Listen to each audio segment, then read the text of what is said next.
কাল দিল্লির বুকে সোনম ওয়াংচুক অনশন করেছে।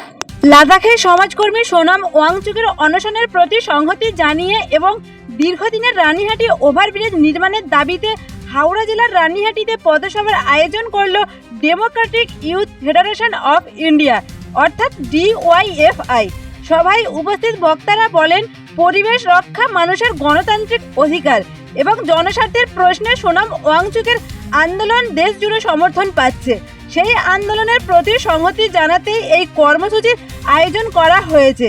এছাড়া বক্তারা রানীহাটি এলাকায় দ্রুত ওভারব্রিজ নির্মাণের দাবি তুলে বলেন, দীর্ঘদিনের এই এলাকাবাসীর মানুষ তীব্র যানজট ও দুর্ঘটনার ঝুঁকির মধ্যে বসবাস করছেন। সাধারণ মানুষের নিরাপত্তা ও যাতায়াতের সুবিধার কথা বিবেচনা করে অবিলম্বে ওভারব্রিজ নির্মাণের উদ্যোগ নেওয়ার দাবি জানান তারা। পথসভায় DYFI এর জেলা ও স্থানীয় নেতৃত্ব সহ সংগঠনের বহু কর্মী সমর্থক উপস্থিত ছিলেন। কর্মসূচির মাধ্যমে সংগঠনের পক্ষ থেকে জনস্বার্থে আন্দোলন আরও জোরদার করার বার্তা দেওয়া হয়।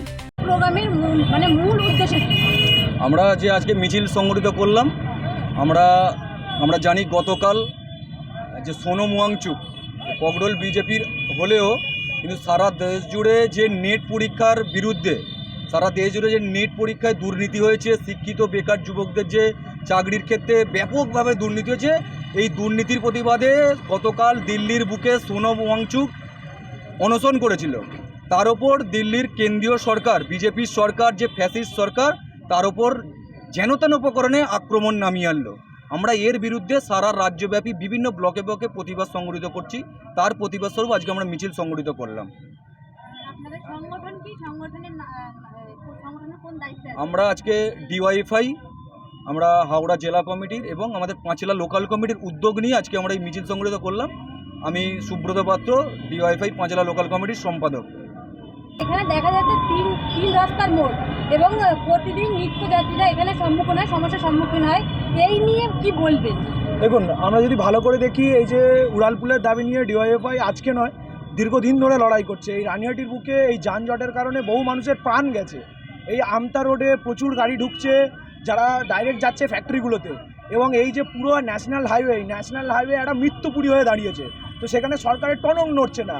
পাঁচলার এদিক থেকে আগে পর্যন্ত ফ্লাইওভার হয়ে গেলে এই রানীহাটির মতন একটা জায়গা, যেখানে একটা তিন মাথার কানেকশান, যেখানে একটা রাস্তা ইন্ডাস্ট্রিয়াল এরিয়াতে ঢুকে গেছে, সেখানে সরকারের টনক নড়ছে না। সেই গরিব খেটে খাওয়া মানুষ যারা রুটির টানে এখানে রাস্তায় বেরোচ্ছে, তাদের প্রাণ যাচ্ছে। তো এই এতগুলো যে প্রাণ যাচ্ছে, মানুষের জীবন ওষ্ঠাগত হয়ে হচ্ছে, তার প্রতিকার কবে করবে? তার যাতে যে অবিলম্বে এটা করতে হয়, তার জন্য DYFI বিগত দিন ধরে লড়ছে, আজকেও লড়ে দাঁড়িয়েছে। যতদিন না পর্যন্ত হচ্ছে এই লড়াই আরও তীব্রতর হবে। শুধু এটাই নয়, আর এই উড়ালপুরের নাম করে এখানকার যে গরিব খেটে খাওয়া মানুষ, তাদের যে পেটের যে রুচির জোগানের যে দু একটা হচ্ছে আপনার দোকান আছে, ছোট ছোট দোকান, তাদেরকে তুলে দিলে হবে না, তাদেরকে পুনর্বাসন দিতে হবে। তারা এই দেশের নাগরিক, তাদের খাবারের দায়িত্ব হচ্ছে সরকারের। তারা চুরি করছে না, তারা খেটে খাচ্ছে। অতএব যে মানুষ খেটে খাচ্ছে, তার সেই জমিটা সরকারকে দিতে হবে। শুধু উড়ালপুল করছি বলে তুলে দেবো, দিয়ে জমিটা লুটে নেবো, এটা করলেও হবে না। এখানে এত বড় বাজার আছে, এই বাজারের যে মানুষ যারা খেটে খায়, গরিব মানুষ, প্রত্যেকটা গরিব মানুষের অল্টারনেটিভ কাজের ব্যবস্থা সুনিশ্চিত করতে হবে।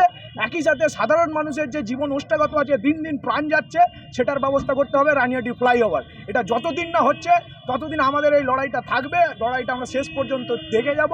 যতদিন না হচ্ছে, এইভাবে কন্টিনিউয়াস হতে থাকবে। বলছিলাম, গত বছর আমরা দেখেছিলাম কিছু এই রাস্তা জুড়ে অবৈধ হকাররা ছিল, তাদেরকে উচ্ছেদ করা হয়েছে মূলত এখানকার ওড়ালপুরের ব্রিজের জন্য। সেই কাজ এখনো হয়নি। তাহলে এর জন্য আমরা বিধায়িকা প্রিয়া পালকে অভিযোগ জানিয়েছিলাম। সেই কাজটা এখনো কেন হবে হয়তো, এই নিয়ে কি বলবেন? তাহলে আমার সরকার কি কারচুপি করছে নাকি এলাকার বিধায়ক কিংবা বিধায়িকা করছে? অবশ্যই এটা তো মানুষ মারা সরকার। যে মানুষ রুটি করছিল, তাদেরকে তুমি যখন সরিয়ে দিলে, তুমি ওড়ালপুলের কাজটা তো একটাও কিছু তৈরি হলো না। তাহলে কিসের জন্য সরিয়েছিলে? যে এই মানুষের ঘরে আজকে হাঁড়ি জ্বলছে কিনা তার খবরটা কি রেখেছে বিধায়িকা? অথচ ভোটের সময় তার কাছে চলে যাচ্ছে, কিন্তু তার যে হাঁড়ির ব্যবস্থাটা যে ভেঙে দিল, সেইটাতে કોઈ খোঁজ নিচ্ছে না। আমরা বলছি, আবারও বলছি, উড়ালপুল দরকার, উড়ালপুল অবশ্যই দরকার, কিন্তু তার পরিবর্তে গরিব মানুষের পেটে লাথি মারা চলবে না। কারণ তারা এই দেশের নাগরিক, এই জমি, এই জঙ্গল, এই মাটিতে তাদেরও অধিকার আছে। সেই মাটি থেকে তাদেরকে তুলে ফেলা যাবে না। সেই মাটিতে এখানে নয় পাশে তাদেরকে অল্টারনেটিভ ব্যবস্থা করে দিতে হবে, যাতে সেই গরিব বাচ্চা, গরিব যে পেটগুলো, সেগুলোতে ভাতের যোগান হয় এবং সাধারণ মানুষের যে হয়রানি তার নিষ্কৃতি পায়। এই দুটো একসাথে করতে হবে। কোনো দায়িত্বজ্ঞানহীন সরকারের মতন কাজ করলে হবে না। দায়িত্ব নিতে হবে, দায়িত্ব নিয়ে একদিকে সাধারণ মানুষের যন্ত্রণা মুক্তি দিতে হবে, আর গরিব মানুষের ভাত, সেই ভাতেরও সুনিশ্চিত করতে হবে। আপনার নাম কি, কোন পদে আছেন? আমি Shubhankar Marik, Panchla local committee, DYFI কোন পদে? ডিওয়াইএফআই পাঁচলা লোকাল কমিটির পত্রিকা ইনচার্জ। প্রোগ্রাম থেকে কি বার্তা দিতে চাইছেন? এই প্রোগ্রাম থেকে আমরা এটাই বার্তা দিতে চাইছি যে সাধারণ মানুষের জন্য আমরা রাস্তায় আছি। সাধারণ মানুষের জীবন জীবিকার জন্য ব্যাঘাত ঘটবে, সেই ব্যাঘাত আমরা চাই না। সাধারণ মানুষের জীবন জীবিকাটাও প্রয়োজন। সাধারণ বাড়ির ছেলেমেয়েরা শিক্ষা অর্জন করবে, তার জন্য শিক্ষা ব্যবস্থাও ভালো চলবে।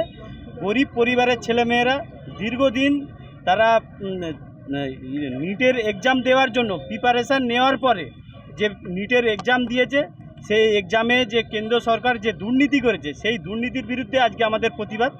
এই দুর্নীতি যে কেন্দ্র সরকারের শিক্ষামন্ত্রী ধর্মেন্দ্র প্রধান করেছেন, সেই ধর্মেন্দ্র প্রধানের পদত্যাগের দাবিতে আমাদের দিল্লির যন্তর মন্তরে সায়েন্সটিক ওয়াংচু উনি অনশন করছিলেন। সেই অনশন থেকে ওনাকে তোলা হয়েছে কী কারণে, তার জন্য এই শিক্ষামন্ত্রীর পদত্যাগ চাই এবং কেন্দ্রীয় প্রধানমন্ত্রীর ইমিডিয়েট ব্যবস্থা গ্রহণ করতে চাই। এবং গরিব মানুষের রুটি রুজি এবং কাজ, যুবকদের, বেকার যুবকদের কর্মসংস্থান, মূলত কর্মসংস্থান না হলে বেকাররা দিশেহারা হয়ে যাচ্ছে। সেই কর্মসংস্থানের জন্য আমাদের লড়াই। আমার নাম জিয়ারুল খান, আমি ডিওয়াইএফআইয়ের লোকাল কমিটির ফান্ড ইনচার্জ।